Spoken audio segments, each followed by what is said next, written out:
हर घर नल पहुंचाने की योजना थी और योजना 2020 से चली आ रही थी। ऐसे में 2025 में बड़ा घोटाला सामने आया और खंडार विधानसभा का ये मामला था। 125 करोड़ की योजना थी और जल जीवन मिशन के तहत सरकार, जो केंद्र सरकार थी, 22,000 करोड़ से ज़्यादा फंड राज्य सरकार को दिया और हर घर नल पहुंचाने की बात थी। लेकिन जब इस योजना की बात चल रही थी, लगातार योजना आगे बढ़ रही थी, फिर घोटाले की बात सामने आई और कहीं ना कहीं जो राज्य सरकार में उस वक्त मंत्री थे महेश जोशी, उन पर बड़े आरोप लगे थे और उसके बाद ईडी की अब जेल में है, उन पर आरोप लगे, उसके बाद उन्हें जेल हो गई। हमारे साथ खंडार से विधायक हैं और प्रदेश महामंत्री भी हैं, उनसे बातचीत करेंगे इन तमाम मामलों को लेकर। उनकी विधानसभा का भी मामला था जहाँ उन्होंने इस मुद्दे को विधानसभा में उठाया था। क्या कुछ मामला था जब आपने विधानसभा में भी मुद्दा उठाया?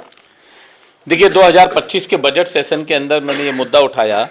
खंडार में 125 करोड़ की जल जीवन मिशन की जो स्कीम्स थी, उसमें 91 स्कीम्स में 167 गांव को पानी पिलाना था। लेकिन पिछली कांग्रेस सरकार में 50% से ज़्यादा बिल उठ गए और उसमें एक भी गांव में हम लोग पानी नहीं पिला पाए।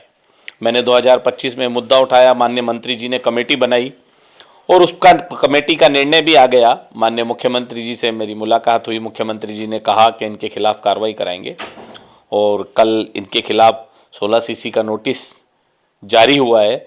और निश्चित तौर पर जो हमारी सरकार कमिटमेंट करती है कि भ्रष्टाचार मुक्त राजस्थान होगा, उसमें एक कदम ये और जोड़ा है हमने।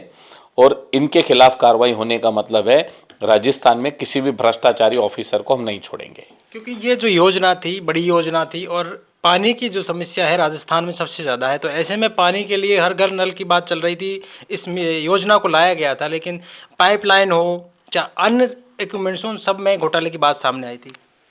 देखिए, मैंने आपको बताया कि कई गांव ऐसे जहां पर पाइप ही नहीं डला, बिल उठ गया, सोर्स अवेलेबल नहीं है, इंफ्रास्ट्रक्चर बना दिया और ऊपर से नीचे तक के सभी अधिकारी इसमें इन्वॉल्व हैं।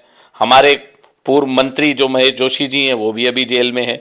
और मैं तो कहूँगा कि ईडी अगर अच्छे से जांच करती है तो इसमें अशोक गहलोत जी का भी बराबर की हिस्सेदारी मिलेगी।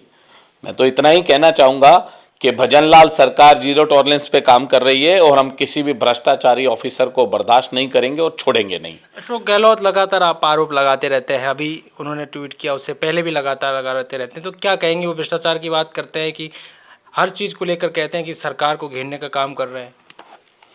देखिए, अशोक गहलोत के लिए मैं कई बार कहता हूं कि किसी भी दल में, किसी भी पार्टी में उनको युवा नेतृत्व पसंद नहीं आता और जब भी किसी युवाओं को संगठन में, सरकार में नेतृत्व मिलता है तो उनको पचता नहीं है। अब भी उनकी स्थिति यही है कि वो ये बर्दाश्त नहीं कर पा रहे हैं कि मेरा इतना लंबा अनुभव और इतनी लोकप्रियता मुझे नहीं मिली जो 22-24 महीने के अंदर माननीय भजनलाल जी को मिली। माननीय भजनलाल जी ने आज हर युवाओं के दिलों में अपना घर बनाया क्योंकि पेपर लीक नहीं हुआ। हर किसान के दिल में अपना घर बनाया क्योंकि हमने किसान सम्मान निधि बढ़ाई।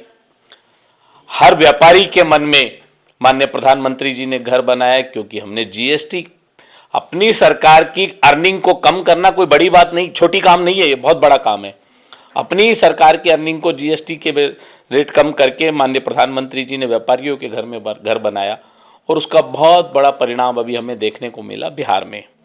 मैं तो इतना ही कहना चाहूँगा कि हम लोग जो कहते हैं वो करते हैं। भ्रष्टाचार बर्दाश्त नहीं करेंगे, मतलब नहीं करेंगे। इनके खिलाफ कार्रवाई हुई। माननीय मुख्यमंत्री जी को मैं बहुत बहुत धन्यवाद देता हूँ। विधायक दल की मीटिंग भी होती है, उसमें भी क्या कुछ चर्चा इस बात को लेकर हुई थी? देखिए, नॉर्मल बातें हैं, सभी विधायक आपस में जब बैठते हैं तो चर्चा होती है, लेकिन मैं इतना जरूर कहूँगा कि किसी भी जनप्रतिनिधि का सॉफ्ट कॉर्नर किसी चोर अधिकारी के लिए नहीं होना चाहिए, क्योंकि चोर की कोई जाति नहीं होती, भ्रष्टाचारी ऑफिसर की कोई जाति नहीं होती, वो सिर्फ चोर होता है। और मैं तो इतना ही कहना चाहूँगा, हम सबको पारदर्शी तरीके से काम करना चाहिए क्योंकि जनता सब कुछ देख रही है। मुख्यमंत्री जी से आपकी मुलाकात हुई अभी, तो हम लोग इस बारे में चर्चा हुई, क्या बातचीत हुई? देखिए, मुख्यमंत्री जी से हमारी बातचीत और चर्चा और मिलना रोज की चीज़ें हैं। मुख्यमंत्री मेरे महामंत्री भी रहे हैं, मैं उनका जूनियर प्रदेश मंत्री रहा हूँ, उनका उपाध्यक्ष रहा हूँ और उन्होंने हमें काम करना सिखाया है। निश्चित तौर पर हम लोग मिलते हैं तो संगठनात्मक, सरकार के विषय में और भी कई सारी बातें होती है। ये रूटीन की चीज़ है और हमारे मुख्यमंत्री जी बहुत सरल और सहज हैं। वो आप देखेंगे कि प्रतिदिन ही कई विधायक, प्रधान, जिला प्रमुख, जिला अध्यक्ष सभी लोग मिलते रहते हैं। हमारे यहाँ पे कांग्रेस की तरह सिस्टम नहीं है कि विधायक चाहेगा तभी नेता मिलेंगे। हमारे यहाँ एक आम कार्यकर्ता भी मुख्यमंत्री जी से मिल सकता है, भजन लाल जी से। गोविंद सिंह डोटासरा ने अभी प्रेस कॉन्फ्रेंस कर कई बातें कही, उन बातों को लेकर क्या? देखिए, गोविंद सिंह डोटासरा की स्थिति क्या है ये आप भी जानते हैं और मैं भी जानता हूँ। आज भी एक अखबार में बहुत बड़ी खबर मैं देख रहा था कि कांग्रेस के सभी नेताओं ने अब जिला अध्यक्षों का बंटवारा किया।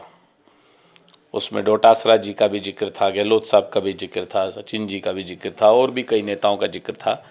जब पार्टी पदाधिकारियों को लेकर ही बंटवारा कर रही है तो आप सोचिए कि उस पार्टी की स्थिति क्या होगी।